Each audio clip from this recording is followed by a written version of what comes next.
How to make custom stickers in WhatsApp.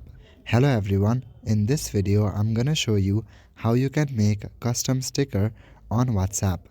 So firstly, check for updates that may be available for the WhatsApp app.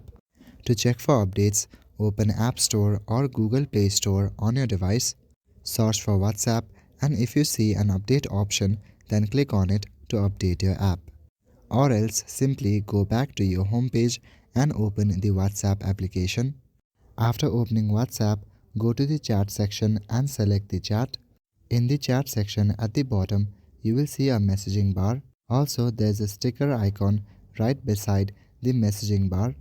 Now click on the option Create. After that, your gallery will open. Select the picture that you want to convert to a sticker. After that, it will automatically remove the background. Now, if you are satisfied with the sticker, you can go ahead. You can also drag the sticker to move it to the center.